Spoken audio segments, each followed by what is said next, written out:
We're here at Orange County Brewers, right in the heart of downtown Orlando. You can find them right on the corner of Jefferson and Orange. My guest today ruffled a bunch of feathers in the college football world. It's UCF Athletic Director Danny White. Let's go see what's on tap.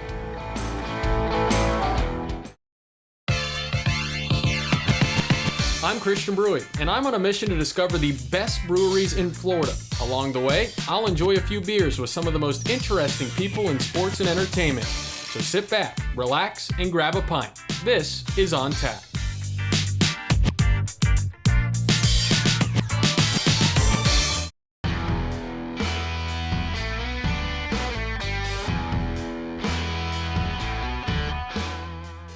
Danny White was born to work in sports, and since taking over the Knights athletic department in 2015, UCF has quickly turned into a top-notch program.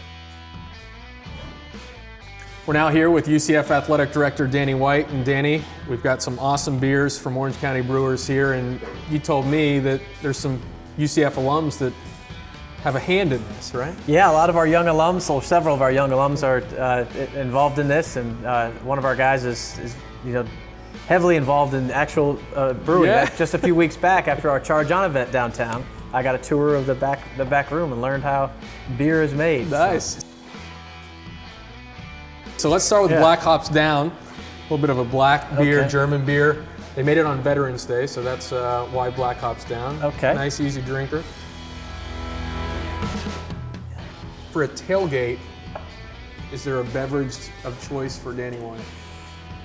Well, tailgate, for a UCF tailgate, it's probably a lot of water.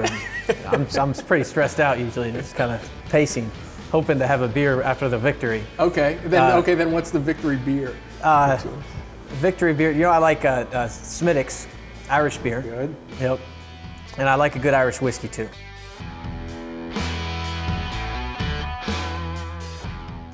Let's go back to where it all begins. And what was it like growing up in the household of an athletic director? It seems as though maybe you moved a lot. We did. And my parents kind of started at the ground level of sport. They were both high school track coaches right here in the state of Florida. And then they moved their way up as college track coaches. And then eventually my dad became an administrator, and he's been an athletic director for a long time. So we had to move around a lot to move up. And they really paved the way for us all to have an opportunity to work in sport. We're not smart enough to do anything different. I think you're pretty smart. Did you always know then that you wanted to be an athletic director? Yeah, just the unique way we grew up. We're on college campuses, we're going to games with student athletes over to our house, donors at our house all the time, and the coaches. And so I knew I wanted to stay in college athletics. So you're the athletic director at UCF. Your brother just gets the athletic director job at FAU. Yep. Sister's at SMU, dad's at Duke. Yep. Other brother Mike is the head basketball coach at Florida. Yep. What are family get-togethers like? Are you exchanging stories, or you're trying to keep to yourself because you don't want all the secrets to get out? So when we get together, we're not talking about work. We're definitely not talking about our jobs, but we're all pretty crazy competitive. So it's usually trash talking about something silly.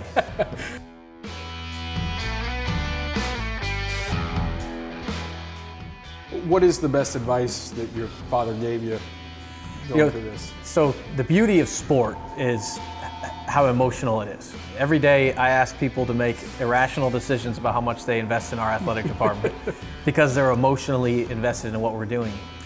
In fan bases and teams, there's a lot of emotion in it. But to be successful as an athletic director, you really need to focus on what my dad always tells me is intellect over emotion. You got to really try to erase the emotion in a decision, which sometimes can be difficult. So I try to do that. All right, let's go to the next one. All right. We're kind of moving up the state. Okay. You're moving down. All right. So I was in Tallahassee, now I'm in. Now I'm in Lake Okeechobee. I'm in but Jacksonville. Gainesville, maybe. Gainesville. Yeah, that's. Okay. We have the Ultimate Warrior Citra. That's their most popular IPA. I like that. You like hoppier beers? I think I had that the other night when I was here. Okay. Yeah. Who contacts you from UCF, and what did you know about UCF when that call came? No, I always had my eye on UCF. And I know that sounds cliche to say because I'm currently the AD at UCF, but I really did. My wife and I have been talking about the UCF AD job since I left grad school. And the reason being, I'd seen all the highest levels of college sports through my dad and his experiences, and I just really enjoyed the idea of building. And in my career as a fundraiser, I never worked at places that were, like the top budget in their conference. I worked at places like Northern Illinois and Fresno State and Ole Miss, which had one of the lowest budgets in the SEC at the time. And it was a lot of fun building those things. And I think there's not a more buildable athletic department in America than UCF. And it's not a bad place to live either. When you got the job, you knew stepping in you had to hire a new football coach. Is that the most pressure-packed situation that an athletic director has to make? It's one of them. All coaching hires are a really big deal, and I feel a sense of responsibility to the student athletes. The first thing I do in every coaching search is I meet with the team, and then I ask them to vote on team reps, and I meet with them in a smaller group, and I'll learn about, from their perspective, what's the strengths and weaknesses of the program, what do we need, and that helps me to really understand what's going to be a good fit. And I think that's proven to be helpful for coaches to be successful as soon as they get here, and we've had some coaches be very successful early on. So going through that process, that's probably where I feel the most kind of pressure is. I don't want to let these kids down. They're all in the middle of their college career, and they worked hard to get to that point, and I want to make sure that it all works. Let's move on to the next one. So green tea IPA, that's going to be center of the state. IPA hops and a green tea. So refreshing. You can do that in the morning or something. There you go. Or at night. Yeah. Or whenever. Not in the morning. I don't drink in the morning.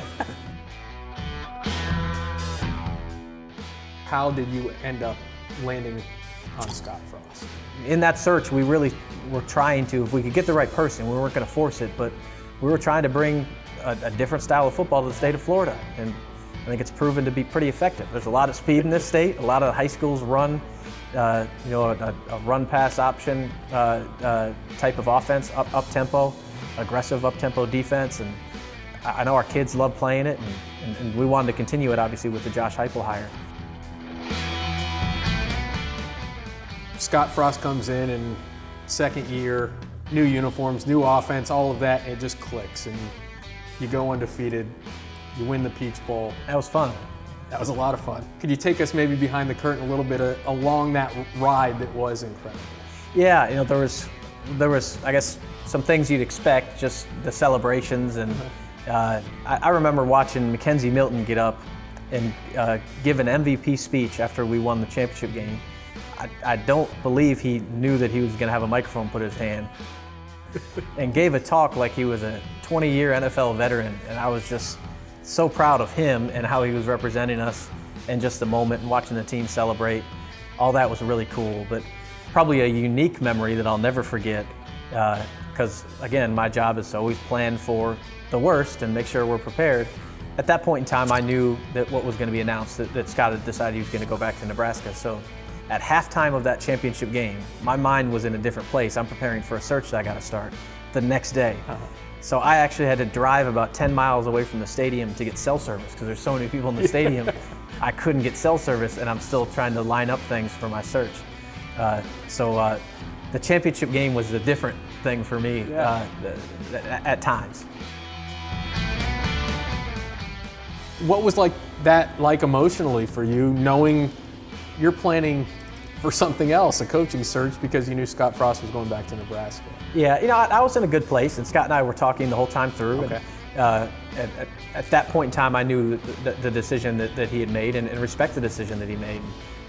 But we needed to, we're going to compete, and we needed to go find a really good coach, make sure this thing keeps rolling, and that's exactly what happened. We heard all along that it was an extremely hard decision for him. Did you see that? Yeah, for sure. He was very committed to building this program and to being here. This would be my opinion. I think it was just an opportunity he couldn't say no to. I think that he's got such a long history there as far as roots are. But I love the spot we're in and where we're going. When we return, we can dial in BUs, SRMs, the color of their beer, the bitterness. we get a lesson in the science of beer at Orange County Brewers. And later, Danny White talks new coaches and national championships.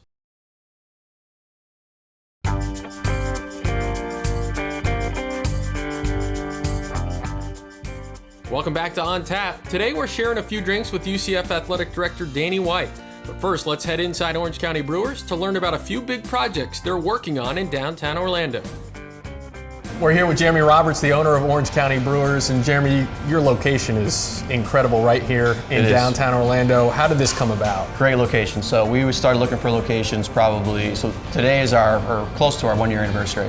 So we started scouting this out 2 years ago, went all over downtown, just all over Orlando, and kind of, settled in on the downtown location because there wasn't a brewery here. When we looked at this space, it was a car dealership, so we knew that there was going to be a massive amount of renovation, but me and my partners have a construction background, very heavy in it, so we knew we could take on the task, and we did. It took us about 8 months to build it out, and here we are. Been here a little over a year now. What's the response in downtown Orlando been? The response has been very good. We've had a lot of press, which has been very favorable, a lot of great reviews, and a lot of people like you coming in, and we appreciate it. What was the biggest challenge of turning a car dealership into a brewery? Well, I don't want to go too much into it, but it's always the city. Just they were very hard on us with change of use and the timing, and then plan review and permitting. I mean, there's a laundry list of obstacles with the city of Orlando to deal with when you're building something like this.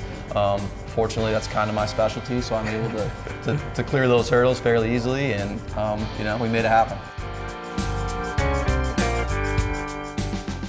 You've cleared some other interesting hurdles. You said about a 6-minute walk from here. You've got Brew Theory ready to open up. What exactly is that going to be? So Brew Theory is a production facility for us, for one, for Orange County Brewers, and for two, it's a contract brewing facility. So we're going to brew for other brewers in Florida that are under capacity, that are doing really well, and they want to get their product into different markets and into grocery stores. We'll have a package option available, so we'll be able to facilitate every brewery's needs in the state of Florida. So it'll be a big plus, not just for Orlando, but for these other small breweries that want to up their capacity without building out a whole new brewery or expanding.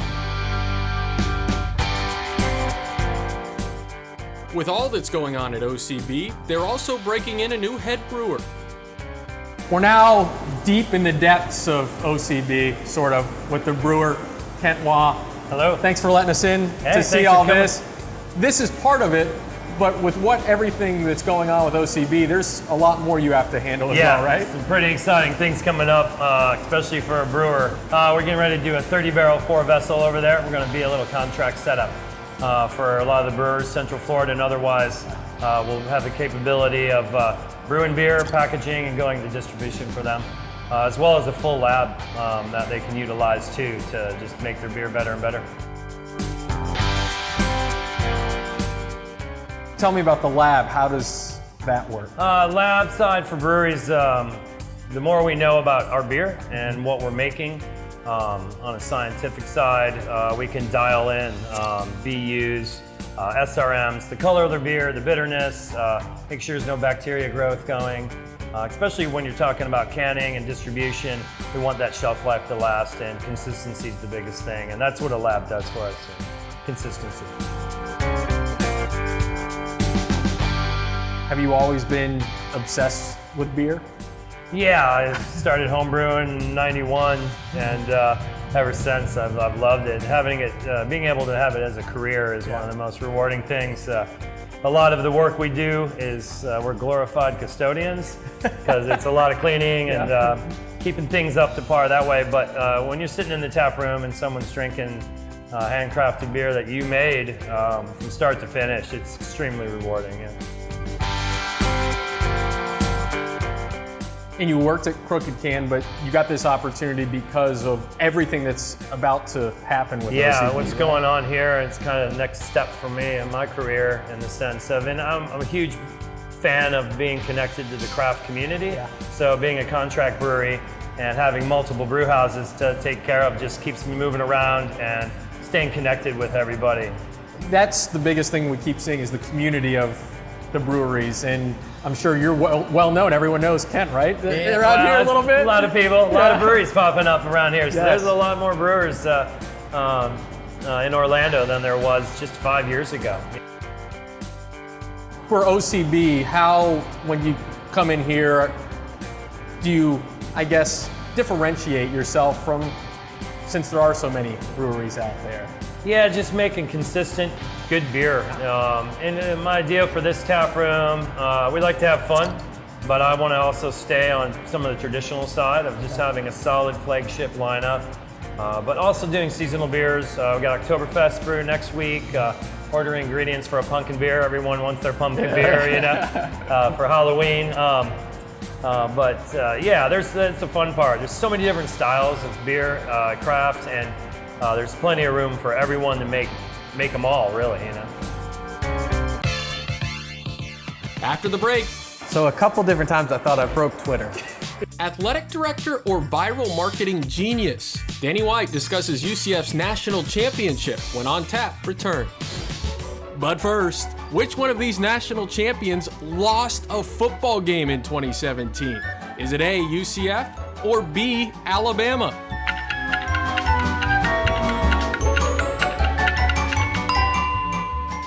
The answer is B, Alabama. The Crimson Tide did not even win their division after losing to Auburn in the Iron Bowl.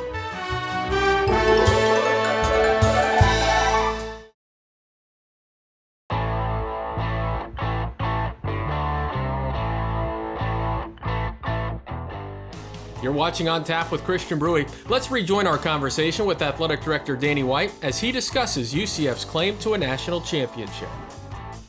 All right, let's try the Witster All right. before we get to the national championship claim, which Okay. is always a lot of fun to talk about. It was named after a Chihuahua. Named after a Chihuahua. Yeah. Drink that on a summer day. Yeah, it's good. So, you guys win the Peach Bowl. The clip that went viral is, Yeah. I believe Eric got to you first. National champs, undefeated. Did you know that it would turn into what it has turned into? I didn't. And it that kind of came out a little bit, not a little bit, it came out organically. I didn't know Eric was going to put his phone in front of my face, and I didn't plan on saying that. Yeah. I mean, I planned on us doing something with that and starting that conversation because, and we talked about it before the game as a possibility, but the way the game played out, I think anybody that followed our team closely saw we didn't even play that well to beat Auburn, and the game wasn't even really that close. So I think that the way the Memphis game played out, the way the South Florida game played out, and then for us to win like we did against Auburn, and them having the success they had all season, we just felt like our team is as good as anybody in the country, and our kids are deserving of calling themselves national champions. So intellect over emotion, but emotion maybe whatever. Emotion maybe won that one. little minute there. But you said you had an idea that maybe you wanted to start this conversation because you guys had a plan in place. There were some social media graphics that were ready to go after you did that. What did your Twitter timeline look like after the video gets out and the national championship claim is out there? So a couple different times I thought I broke Twitter because my phone would literally just freeze, and I was doing most of my own stuff, and it was fun just because we knew what we were going to do, and we knew we were going to do everything a national championship program does. We had already decided we were going to give the coaches the bonuses. We had already decided the banner was going to go up and when it was going to go up, and all those decisions were made. And so when naysayers would try to call us out on things like that, it was just fun to kind of set the record straight that this is what national championship programs do, and of course we're going to do those things. Did you expect the backlash? Yeah, I guess so. I expected it to be a little bit controversial, and what we're hoping to do is spark a conversation about expanding the playoff. It's the only sport in America that's not settled on the field or the court, and I think that we accomplished that part. I expected that we'd have support from our fans, which was cool. I probably didn't expect as much support as we got from people not connected to UCF across the country that sees the same inequity. It needs to be fixed, and I think that a 4-team playoff is a step in the right direction, but you need 8 or 16 if you're going to really call it a national championship. The next hire you have to make while all that's going on, as you said, middle of a championship game, you're running away from the stadium. Yep. What sold you on Josh, and why is he the right guy for the future? You know, it was a complex hire because we're having so much success with such a young team and playing a little bit of a unique brand of football, becoming less unique, but more programs are running this type of offense and this type of tempo. So I was really more focused on candidates that could continue the momentum from an X and O standpoint, but also continue the really unique locker room culture we had. We've empowered our players. Our coaches have really strong relationships with our players. And I saw all those things in Josh. Finish it off with the bleach blonde ale. Bleach blonde. I like it. It's a good one. Yeah, bleach blonde ale. So, the future. You've signed what has been coined a lifetime contract with UCF. Where do you see the future of this athletic department?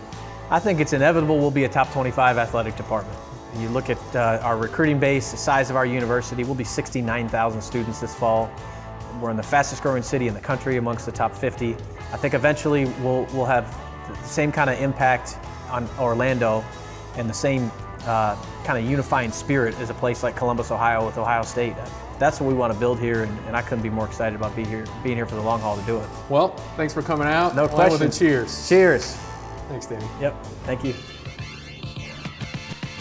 That'll do it for today's episode of On Tap. A big thank you to Orange County Brewers for hosting us, as well as UCF's Danny White for sharing a few drinks with me. Make sure to give us a follow on Instagram for more On Tap moments.